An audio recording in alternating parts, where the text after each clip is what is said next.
Morning to all. आज के lecture में हम गुरु नानक देव जी की काव्य की विशेषताओं के बारे में चर्चा करेंगे। एक ईश्वरवाद की स्थापना। गुरु नानक देव जी ने कहा है कि जो ईश्वर है वह एक ही है। उन्होंने हिंदू और मुसलमानों में एकता स्थापित करने का प्रयास किया था। उन्होंने कहा था कि जो परमात्मा है, ईश्वर है, वह हमारे भीतर ही निवास करता है, चाहे वह हिंदुओं का परमात्मा हो चाहे मुसलमानों का परमात्मा हो, लेकिन जो परमात्मा हमारे भीतर ही निवास करता है वह एक ही है। अद्वैत दृष्टि। गुरु नानक देव जी ने कहा है कि उन्होंने वाणी में ज्ञान और कर्म का अधिक संबंध स्थापित किया है। उन्होंने कहा है कि किरत करो, नाम जपो।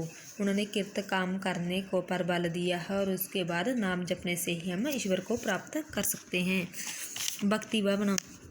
गुरु नानक देव जी की भक्ति में सभी पद प्रभावित हुए हैं। उन्होंने भक्ति में सभी पदों को प्रभावित किया है। गुरु नानक देव जी ने निरूपित पद कर्म मार्ग, योग मार्ग और ज्ञान मार्ग भक्ति की धारा से संचित है, क्योंकि इसका भक्ति के धारा में संबंध होता है। लेकिन गुरु नानक देव जी ने कहा है कि जब तक हमें परमात्मा के दर्शन नहीं होते, हमें परमात्मा का ज्ञान प्राप्त नहीं होता, तब तक ये सिर्फ व्यर्थ के पखंडपूर्ण या आडंबरपूर्ण है। सद्गुरु और नाम की महत्ता।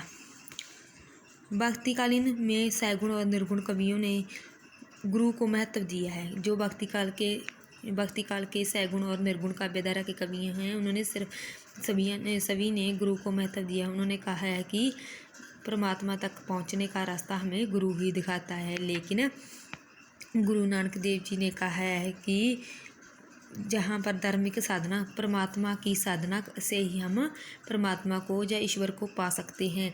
गुरु का उसमें कोई संबंध नहीं है। गुरु के बिना भी हम जब सच्चे मन से हम नाम सिमरन करते हैं तब भी हम परमात्मा को पा सकते हैं।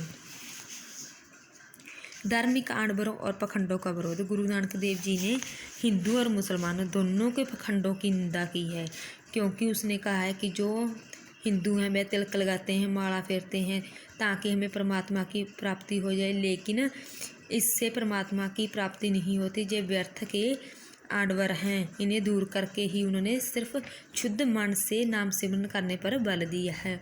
और जो मुसलमान होते हैं वह रोज़ा रखते हैं। उनका मानना है कि रोज़ा रखने से उन्हें अल्लाह की प्राप्ति होगी, लेकिन गुरु नानक देव जी ने उनकी कटु आलोचना की है। उन्होंने कहा है कि सिर्फ नाम सिमरन से ही परमात्मा या अल्लाह को पाया जा सकता है। देश की राजनीतिक दुर्व्यवस्था का चरित्र। गुरु नानक देव जी के समय बाबर थे जो सम्राट थे। उन्होंने गुरु नानक देव जी ने 1521 में बाबर के अत्याचारों को अपनी आंखों से देखा है, क्योंकि उन्होंने बाबर का एमनाबाद का आक्रमण अपनी आंखों से देखा था। उसमें बहुत लोगों पर अत्याचार किए। उनको देखकर उन्होंने भारत की राजनीतिक दुर्व्यवस्था पर बहुत दुखपूर्वक व्यंग्य किया है, क्योंकि उन्होंने कहा है कि भारत की राजनीतिक दुर्व्यवस्था है वह इस समय बहुत पतनहीन होती जा रही है।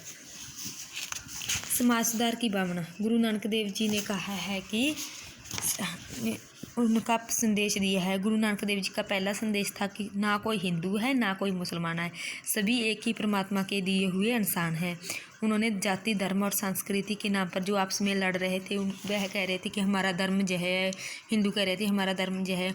उन्होंने सिर्फ जनता या लोगों को यह संदेश दिया कि हमें इसमें लड़ना व्यर्थ है। उन्होंने सिर्फ लोगों को इस बात पर आदेश दिया है कि सिर्फ नाम सिमरन से ही हम अपने परमात्मा को पा सकते हैं।